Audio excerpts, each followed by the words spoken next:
Hello everyone, welcome to our channel The Pharma Pashala. Today I am going to discuss the second part of the pharmacoeconomics. Student जैसे कि अगर आपने पहले का lecture देखा होगा तो इसमें मैंने फार्माकोइकोनॉमिक्स जो कि चैप्टर 7 सोशल फार्मेसी का टॉपिक है, जिसमें मैंने बेसिक्स ऑफ द फार्माकोइकोनॉमिक्स ये स्टार्ट किया था और मैंने ऑलरेडी आपको बता दिया है कि फार्माकोइकोनॉमिक्स की डेफिनेशन क्या होती है, ठीक है, और फार्माकोइकोनॉमिक्स के गोल एंड ऑब्जेक्टिव्स क्या होते हैं। और साथ ही साथ मैंने क्योंकि आपको पता है कि फार्माकोइकोनॉमिक्स एक तरह की एनालिसिस से रिलेटेड है, स्टडी से रिलेटेड है और एक तरह से रिसर्च से रिलेटेड है। और इसमें रिसर्च की जाती है कॉस्ट की, रिसर्च की जाती है बेनिफिट की, रिसर्च की जाती है इफेक्टिवनेस की, ठीक है, इन सारी की रिसर्च की जाती है, कंपेयर किया जाता है।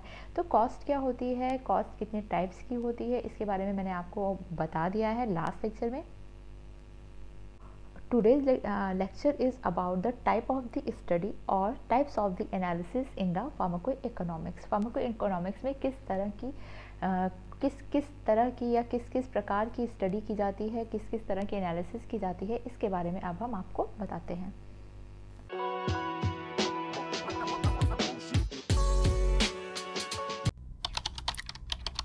So student, there are different types of the analysis which have been conducted in the pharmacoeconomics. First is the cost minimization analysis. First type of the analysis or first type of the study is the cost minimization analysis.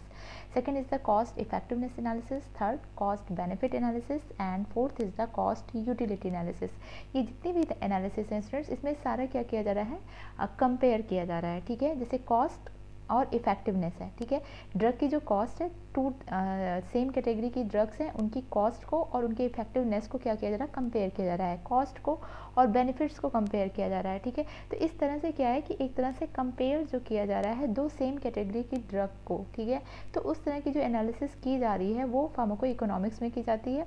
और फार्माकोइकोनॉमिक्स किस लिए develop किया गया था? For the betterment of the health care services, for the betterment of the drug product, for the betterment of the pharmaceutical products. Okay,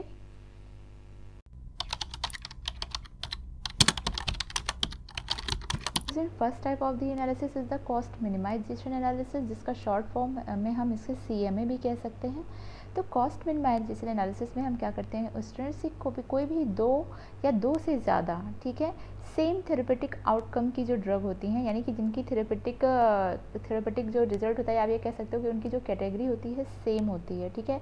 ऐसा बनाते समय, उसको डेवलप करते समय ये सोचा गया था। जैसे फॉर एग्जांपल मैं बताऊं कि कोई एंटीबायोटिक है, ठीक है, एंटीबायोटिक है, एक एंटीबायोटिक सेम वही एक दूसरी एंटीबायोटिक है जो सेम जो है बैक्टीरियल इन्फेक्शन के लिए यूज़ की जा रही है, ठीक है।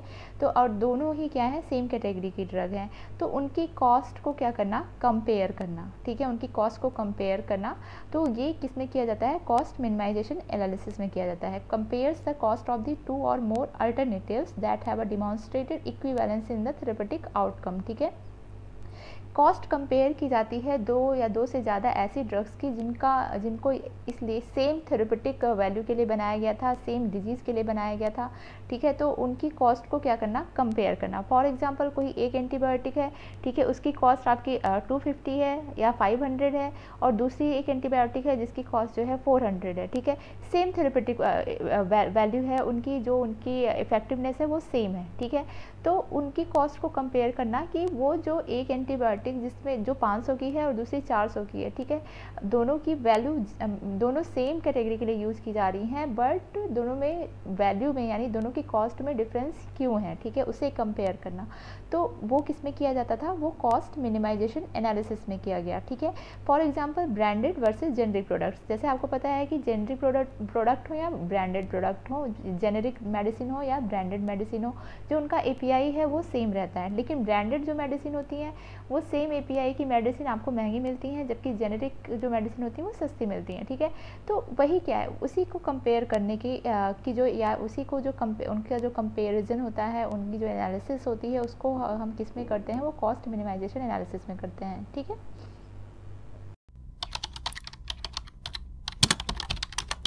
सेकंड मेथड और second analysis is the cost effectiveness analysis, जिसका शॉर्ट फॉर्म है CEA। तो कॉस्ट इफेक्टिवनेस एनालिसिस और कॉस्ट मिनिमाइजेशन एनालिसिस में क्या डिफरेंस है स्टूडेंट्स? कॉस्ट मिनिमाइजेशन एनालिसिस वो हमेशा क्या करती है, कॉस्ट को कंपेयर करती है। सेम कैटेगरी की ड्रग्स की जो कॉस्ट है उनके कंपैरिजन को हम क्या कहते हैं, कॉस्ट मिनिमाइजेशन एनालिसिस कहते हैं। बट यहाँ पे अगर जब सेकंड हम बात करें, second type of the analysis is the cost effectiveness analysis. जैसा कि आपको टर्म ही बता रहा है कि इसमें जो कंपेयर होगा या जो एनालिसिस की जाएगी वो ड्रग प्रोडक्ट के कॉस्ट की साथ ही साथ उसके कॉन्सिक्वेंसेस, आउटकम या इफेक्टिवनेस की जो कंपैरिजन है उसको किया जाएगा। ठीक है, यानी कि किसी भी दो या दो से ज़्यादा जो फार्मास्यूटिकल प्रोडक्ट्स हैं जो कि सेम कैटेगरी के प्रोडक्ट्स हैं, ठीक है, तो उनकी कॉस्ट के साथ साथ उनका जो रिजल्ट है, उनकी जो इफेक्टिवनेस है उसको भी कंपेयर किया जाता है इस एनालिसिस में। Okay, so it is a form of economic evaluation whose goal is to identify, examine and compare the relevant cost and consequences of the competing pharmaceutical products। तो ये जो एनालिसिस है स्टूडेंट्स, ये एक तरह की इकोनॉमिक इवेलुएशन है, ठीक है, जिसका मेन गोल होता है कि किसी भी दो प्रोडक्ट्स या मल्टीपल्स प्रोडक्ट्स जो कि सेम कैटेगरी के प्रोडक्ट फार्मास्यूटिकल प्रोडक्ट्स हैं उनको आइडेंटिफाई करना, एग्जामिन करना और उनकी कॉस्ट को साथ ही साथ उनके कॉन्सिक्वेंसेज यानी उनके आउटकम या उनके रिजल्ट या उनके इफेक्टिवनेस को क्या करना, कंपेयर करना। ठीक है, तो जो भी कॉस्ट आपको पता है, कॉस्ट तो डायरेक्ट कंपेयर हो जाएगी कि एक 500 का है तो दूसरा 200 का है। ठीक है, कैटेगरी सेम की है दोनों की। मान लीजिए यहाँ पे मैं एंटीबायोटिक का ही एग्जांपल लेके चलती हूँ। ठीक है, एक की कॉस्ट क्या है 500 है, एक की 400 है और दोनों ही क्या है, एंटीबायोटिक है, दोनों ही क्या है, बैक्टीरियल इन्फेक्शन में यूज़ किए जा रहे हैं। अब अगर ये कॉस्ट मिनिमाइजेशन एनालिसिस होती तो हम इसमें सिर्फ कॉस्ट को कंपेयर कर लेते, बट यहाँ पे हमें कॉस्ट इफेक्टिवनेस एनालिसिस अगर करनी है तो हम साथ ही साथ कॉस्ट के साथ साथ उसके इफेक्ट्स को भी क्या करेंगे, कंपेयर करेंगे। फॉर एग्जांपल कि अगर जो 500 की जो मेडिसिन है, ठीक है, वो कितने केसेस क्योर कर रही है, कितनी लाइफ को सेव कर रही है, ठीक है, हॉस्पिटलाइजेशन कितना प्रिवेंट हो रहा है, ठीक है, उस ड्रग को लेने से। और सेम हम सेकेंड जो ड्रग है एंटीबायोटिक की, उसको भी हम ऐसे ही एनालाइज करेंगे उसके रिजल्ट को कि वो कितना केस क्योर कर रही है, कितनी लाइफ सेव कर रही है, हॉस्पिटलाइजेशन को कितना प्रिवेंट कर रही है। ठीक है, तो इस तरह से हम कंपेयर करके क्या निकालते हैं, कॉस्ट इफेक्टिवनेस एनालिसिस करते हैं और इसके रिजल्ट को हम कैलकुलेट करते हैं CER में स्टूडेंट्स। ठीक है, यहाँ मैं आपको बताती हूँ CER is the cost effectiveness result. ठीक है, ये जो कॉस्ट इफेक्टिवनेस रिजल्ट होता है ये कॉस्ट डिवाइडेड बाय इफेक्टिवनेस। ठीक है,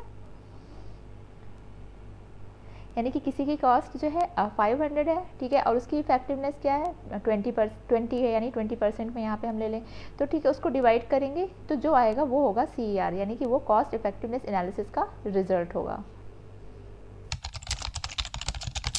तो जो third one is the cost benefit analysis, जिसको हम क्या कहते हैं, CBA कहते हैं शॉर्ट फॉर्म में। So cost benefit analysis it is the measurement of, और आप यहाँ पे कह सकते हो comparison of the cost and benefits of the drug products. जो भी आपकी ड्रग प्रोडक्ट की कॉस्ट है और उसकी जो बेनिफिट्स हैं, ठीक है, उनका जो कंपेयर किया जाता है उसको हम कहते हैं कॉस्ट बेनिफिट एनालिसिस कहते हैं। अब आप कहोगे कि कॉस्ट बेनिफिट एनालिसिस और कॉस्ट इफेक्टिवनेस एनालिसिस में क्या डिफरेंस है। ठीक है, डिफरेंस ये है स्टूडेंट्स कि कॉस्ट इफेक्टिवनेस एनालिसिस में जब हम इफेक्टिवनेस मेजर करते हैं उसकी यूनिट को हम इस तरह से मेजर करते हैं कि कितनी लाइफ सेव हो गई, कितने केसेस क्योर हो गए। ठीक है, इस तरह से हम किसी की भी प्रोडक्ट की इफेक्टिवनेस मेजर करते हैं। बट यहाँ पे बेनिफिट एनालिसिस में हम उसको किस में मेजर करते हैं, मॉनेटरी टर्म में मेजर करते हैं। ठीक है, कि मतलब यहाँ पे आप ये कह सकते हो कि फ़ायदा कितना हुआ, यहाँ पे इफ़ेक्ट कितना हुआ। इफ़ेक्ट का मतलब डिफरेंट है यहाँ पे, और यहाँ पे आप बेनिफिट का मतलब आप डिफरेंट लोगे। ठीक है, वो मॉनेटरी टर्म में है। मॉनेटरी टर्म का मतलब यहाँ पे क्या है कि हम कितना विजुअलाइज कर रहे हैं, ठीक है, कितनी चीज़ें, बेनिफिट को हम किस तरह से देख रहे हैं उसे। ठीक है, तो इस तरह की जो एनालिसिस है वो आपको क्या वो किस में की जाती है, कॉस्ट बेनिफिट एनालिसिस में की जाती है। ठीक है, तो कॉस्ट बेनिफिट एनालिसिस अगर हम कहें तो नेट कॉस्ट या बेनिफिट को हम किस तरह से यहाँ पे डिनोट करते हैं, वो होता है नेट कॉस्ट और benefit is equal to benefit minus cost. ठीक है, तो इस तरह से आपका कॉस्ट बेनिफिट एनालिसिस किया जाता है।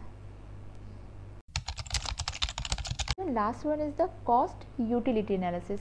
आपको समझ में आ रहा होगा। यहाँ पे कॉस्ट यानी कॉस्ट का कंपेयर किया जा रहा है सेम कैटेगरी के ड्रग में, और यूटिलिटी यहाँ पे आपकी है क्वालिटी, क्वालिटी ऑफ लाइफ। किसी भी ड्रग्स किसी भी फार्मास्यूटिकल प्रोडक्ट या किसी भी ड्रग्स से जो पेशेंट है उसकी लाइफ की जो क्वालिटी है वो कितनी इम्प्रूव हो रही है, ठीक है, कितनी बेटर हो रही है। तो उसके कंपैरिजन को यानी कॉस्ट के साथ ही साथ क्वालिटी ऑफ लाइफ की जो कंपैरिजन किया जाता है वो कॉस्ट यूटिलिटी एनालिसिस में किया जाता है। So student last one is the cost utility analysis. Cost utility analysis में क्या, जैसा कि मैंने बताया आपको कि it is the method to compare treatment alternatives और programs where cost are measured in the term of monetary term यानी मनी के टर्म में कॉस्ट को मेजर किया जा रहा है, and outcome is expressed in the term of the patient preferences और the quality of the life. ठीक है, यहाँ पे क्या कंपेयर किया जा रहा है, एक तो कॉस्ट कंपेयर की जा रही है और दूसरी किसी भी पेशेंट की जो प्रेफरेंस है किसी ड्रग को लेके, यानी कोई पेशेंट किसी एक ड्रग को, सेम कैटेगरी की ड्रग है बट एक ड्रग को ज़्यादा प्रेफर कर रहा है एज़ कम्पेयर टू दूसरी ड्रग को, ठीक है, या फिर उसकी क्वालिटी ऑफ लाइफ पेशेंट की किस ड्रग से ज़्यादा इंप्रूव हुई है, कैटेगरी सेम है लेकिन किस से ज़्यादा इंप्रूव हो रही है उसकी लाइफ। ठीक है, तो उसको हम किसको कहते हैं, उसको हम किस में काउंट करते हैं, कॉस्ट यूटिलिटी एनालिसिस में काउंट करते हैं। तो यहाँ पे कॉस्ट यूटिलिटी जो रिजल्ट होता है वो होता है cost divided by quality, quality of the life. ठीक है, फॉर एग्जाम्पल मैं यहाँ पे देखती हूँ इवेलुएटिंग द आर्थराइटिस ट्रीटमेंट। ठीक है, सेम कैटेगरी की ड्रग्स हैं आर्थराइटिस में यूज़ की जा रही हैं, बट एक से क्या है कि एक महंगी है एक सस्ती है, ठीक है, एक ज़्यादा इंप्रूवमेंट दे रही है एक कम इंप्रूवमेंट दे रही है, इस तरह से इवेलुएट कर सकते हैं। ठीक है, सेकंड कीमोथेरेपी आपको पता है कि इस कीमोथेरेपी से क्या हो रहा है कि कैंसर का ट्रीटमेंट किया जा रहा है। ठीक है, तो एक तरफ तो क्या हो रहा है कि ये क्या कर रही है, सर्वाइवल रेट को बढ़ा दे रही है, यानी कि पेशेंट की जो ज़िंदगी है यानी जो उसकी ईयर्स हैं उसको इंक्रीज़ कर दे रही है। कोई पेशेंट को 4 साल जीना है तो वो 8 साल जी रहा है, ठीक है, कीमोथेरेपी के बाद, बट साथ ही साथ क्या हो रहा है कि वो लाइफ तो बढ़ा रही है पर उनकी वेल बीइंग नहीं बढ़ा रही है। ठीक है, पेशेंट क्या है उसकी एक तो कीमोथेरेपी क्या है, अगर ज़्यादा कॉस्टली हो रही है तो उसकी एक तरह से वो उससे सफ़र कर रहा है। दूसरी क्या होती है, कीमोथेरेपी के बहुत सारे जो होते हैं साइड इफ़ेक्ट्स या एडवर्स इफेक्ट्स होते हैं। ठीक है, जो कि कीमोथेरेपी ख़त्म होने के बाद पेशेंट को क्या करना होता है, उससे सफ़र करना पड़ता है। तो यानी उसकी क्या है, क्वालिटी ऑफ लाइफ उनकी क्या हो रही है, डिस्टर्ब हो रही है। तो इस तरह की जो एनालिसिस होती है वो कॉस्ट यूटिलिटी एनालिसिस में किया जाता है उसे। ठीक है, तो स्टूडेंट मैं यहाँ पे आपको एक चीज़ बताना चाह रही थी कि चारों में डिफरेंस थोड़ा ही है कि यहाँ पे क्या है, कॉस्ट मिनिमाइजेशन एनालिसिस क्या करती है, अज्यूम्स इक्वल आउटकम। ठीक है, इनका एजम्पशन क्या होता है, अज्यूम्स इक्वल आउटकम्स। ठीक है, ये किस पे बेस्ड है कि कॉस्ट में क्या होगा कि मतलब आप यहाँ पे कह सकते हो कि कॉस्ट को कंपेयर किया जा रहा है बट ये सोचा जाता है कि जो आउटकम है वो इक्वल हो सकता है यहाँ पे। ठीक है, कॉस्ट मिनिमाइजेशन एनालिसिस में कॉस्ट इफेक्टिवनेस एनालिसिस क्या करती है, मेजर्स आउटकम इन नेचुरल और फिजिकल यूनिट। ठीक है, ये आउटकम को, कॉस्ट तो आपको पता है कि वो पैसे के टर्म में मेजर किया जा रहा है, मॉनेटरी टर्म है उसका। ठीक है, लेकिन जो इफेक्टिवनेस है वो उसके यानी जो उसका रिजल्ट है, जो आउटकम है वो नेचुरल या फिजिकल यूनिट होती है उसकी। ठीक है, नेचुरल और फिजिकल यूनिट। फॉर एग्जांपल आपने देखा है कि जो यहाँ पे कॉन्सिक्वेंसेज हैं यानी जो आउटकम है वो किस में मेजर किया जा रहा है कि कितने केसेस क्योर हो गए, कितनी लाइफ सेव हो गई। ठीक है, तो इसके अकॉर्डिंग जो है मेजर किया जा रहा है, तो ये इस तरह से होता है। ठीक है, थर्ड आपका कॉस्ट बेनिफिट एनालिसिस है। कॉस्ट बेनिफिट एनालिसिस में आपको कॉस्ट भी और बेनिफिट भी, यहाँ पे फिजिकल यूनिट नहीं देखी जा रही है, यहाँ पे दोनों ही मॉनेटरी यूनिट है, यानी कि दोनों को ही क्या किया जा रहा है, पैसे के, मनी के टर्म में देखा जा रहा है। ठीक है, तो ये होता है कॉस्ट बेनिफिट एनालिसिस। तो तीनों में ये तीन हो गया। ठीक है, चौथा जो है यहाँ पे जो कॉस्ट है वो तो मॉनेटरी है। ठीक है, ये जो है आपका इसमें कॉस्ट तो मॉनेटरी है, ठीक है, पैसे के टर्म में है, but quality of the life है। ठीक है, जो ये क्वालिटी ऑफ द लाइफ है ये आउटकम है, ठीक है, रिजल्ट है। तो इस तरह से क्या है कि चारों में जो 4 मेथड हैं चारों में इस तरह का जो है डिफरेंस है। सो स्टूडेंट्स ये आज आपका फार्माको इकोनॉमिक्स का जो फर्स्ट पोर्शन था बेसिक्स, ठीक है, बेसिक्स आपके यहाँ पे ख़त्म हो गए हैं। ठीक है, जिसमें मैंने आपको स्टार्टिंग में डेफिनेशन बताया हुआ है, different types of the cost बताई हुई हैं। आज मैंने फार्माको इकोनॉमिक्स के अंदर कौन कौन सी एनालिसिस की जाती है उसके बारे में आपको डिस्कस किया है। तो ये आपको क्या है, यही पढ़ना था आपको बेसिक्स में। ठीक है, फार्माको इकोनॉमिक्स के बेसिक्स में जो आप ख़त्म हो चुका है। तो अब नेक्स्ट लेक्चर में मैं इसी फार्माको इकोनॉमिक्स चैप्टर का जो नेक्स्ट टॉपिक है हेल्थ से रिलेटेड, उसके बारे में मैं आपको पढ़ाऊँगी। In case any query kindly ask in the comment section. अगर आप हमारे चैनल पर नए हैं तो चैनल को ज़रूर से सब्सक्राइब कीजिए।